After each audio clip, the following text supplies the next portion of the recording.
Let's see what's going to happen with the dress and the stool. And oh my God. Stunning. Okay. Ha. Hello, Washington, D.C. I am so happy right now. You finally stopped talking. Mashallah. Give yourself a round of applause. Okay. By round of applause. Who has never seen me before? Anyone? Okay. For those of you who do not know me, my name is Maysoon Zayid, and no, I am not drunk. But the doctor who delivered me was Yusuf Amra. Okay? So just really quickly to catch you up, as a result, I have cerebral palsy, which means I shake all the time. So I'm half Shakira, and half Yasser Arafat. Oh my God. This has been a very, very, very crazy night. I'm excited to be here. I'm here because Ziad made me come here.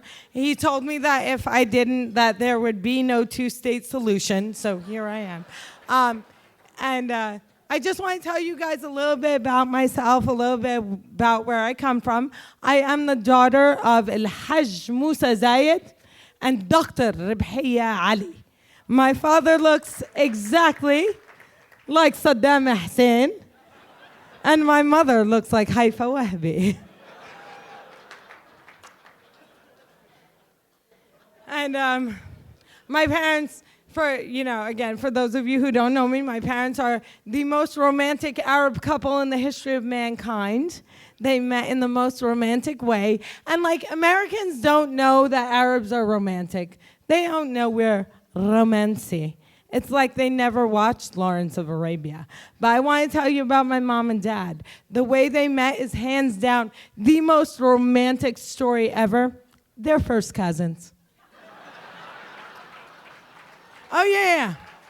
My dad swears to God that the day that he saw my mother, he knew.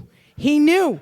And I asked him, I said, Daddy, how did you know that mommy was the one? And he said, your grandfather, he told me.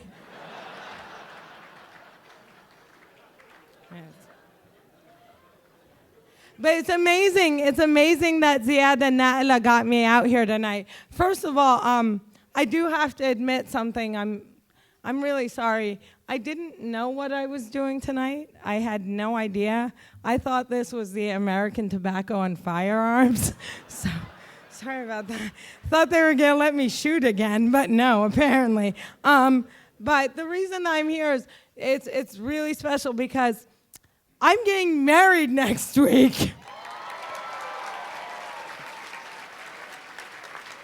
And the only person in the world that could get me to work the week before I was getting married is Ziad, because he's paying for the wedding. So if you guys could be generous, I still haven't paid the limo. Please donate, please. No, this is a valid Palestinian cause. You might be sitting there and going, oh my God, how are we donating to ATFP if they're paying for this woman's wedding? Well, let's talk about this. Am I not the ultimate Palestinian cause? Up until today, I was known as a Palestinian Muslim virgin with cerebral palsy. I'm 33 and single. In Arab years, that's 67. I need this wedding.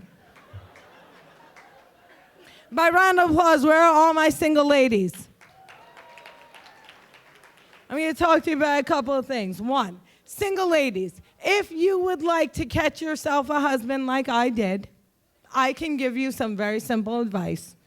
Go to the one place in the world that you will definitely catch a husband. You know where you should go? Go where I went. Go to Gaza. Yeah, I went to Gaza to catch a husband. Why? Because they got no place to run. This is what I did. I put my American passport in a nice big old frame, and I just walked through that refugee camp, dodging the bullets, going, hey, you want a visa, baby?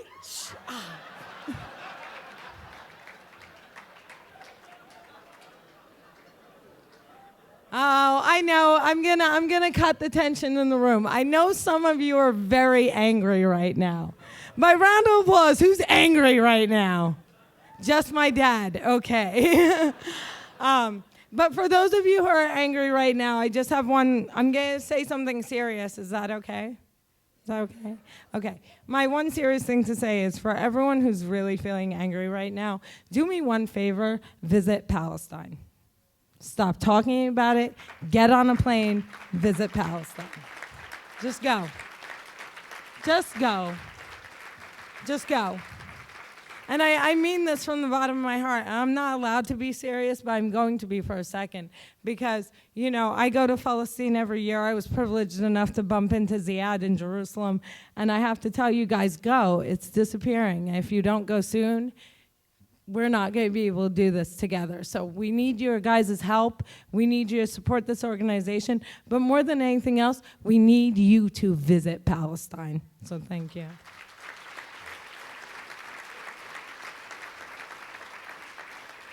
Now, I go visit Palestine every single year. Every single year I go back there. And it's crazy because every single year, my best friend since I was 5 years old, Tina, she's this Italian Catholic girl from Jersey, she gets really confused as to why I'm going to Palestine. So her original question used to be, yo, Mimi, aren't you scared to go to Pakistan? And so, this year she was like, are you going to go back there again? I'm like, yeah. She goes, when are you going? I go, I'm going at Christmas because I'm planning to go back at Christmas.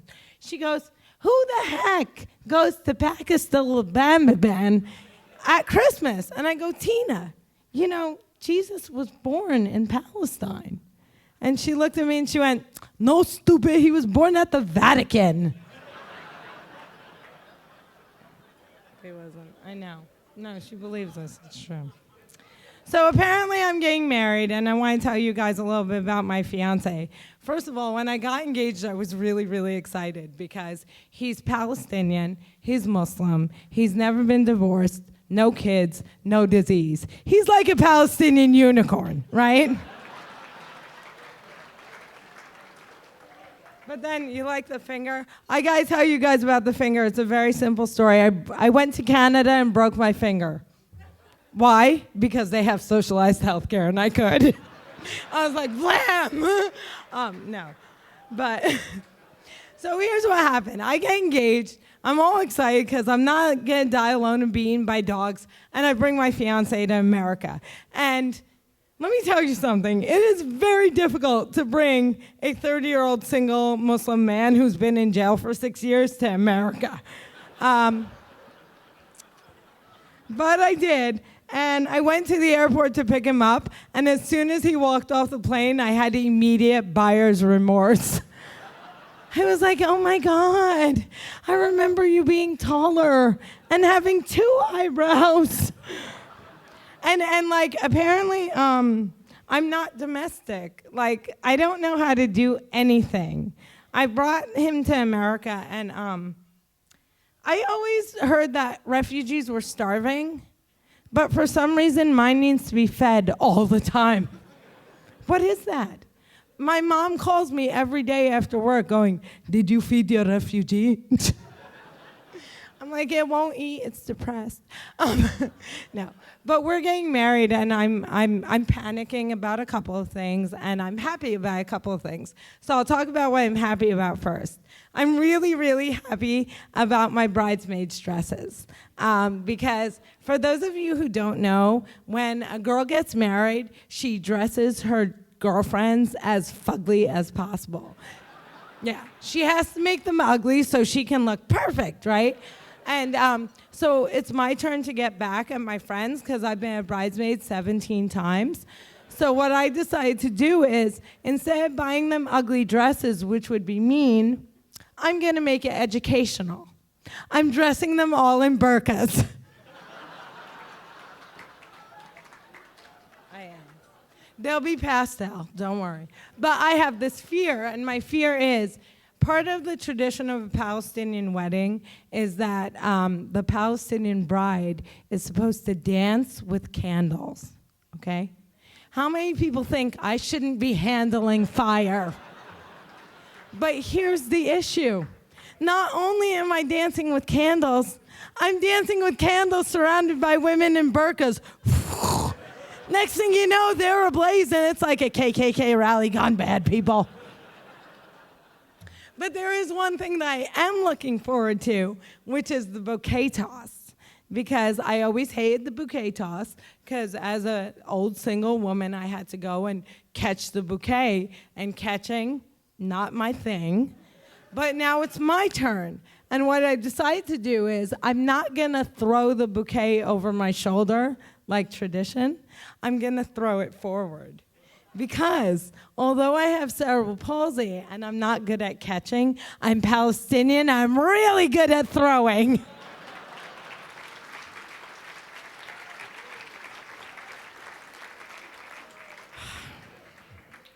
Can I talk about Rick Lazio for just 1 second?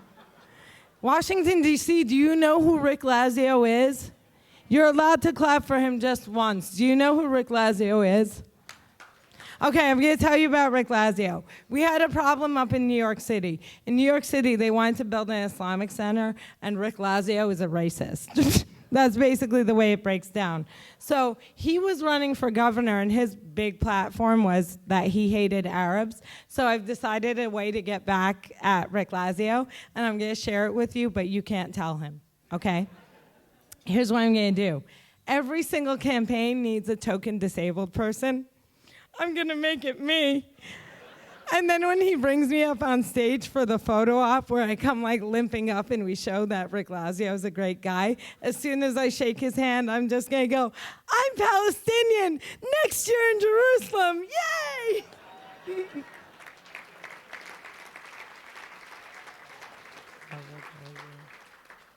Are you guys having a good time? Are you going to go visit Palestine? Nice.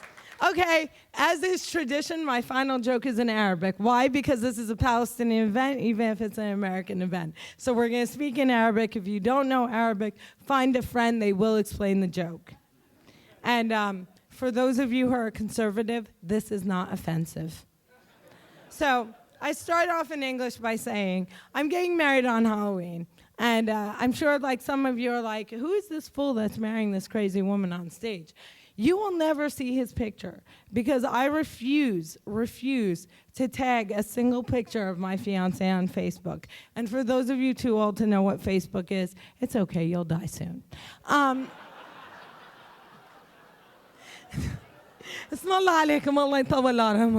sorry.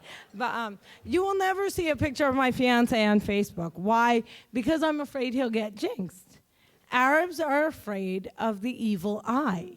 We're afraid that if you compliment something, if you say something is good, if you say something is cute, that thing will drop dead. And this is how I grew up, which leads me to my Arabic joke. أنا ستي رفضت كل كلمة منيحة في كل حياتها. ليش؟ عشان خافت تحسدني. So بدل ما تقول لي يا تيتا اسم الله عليكي ولا يا تيتا محلاكي كانت تقول لي يا تيتا الله يفتح لك قبر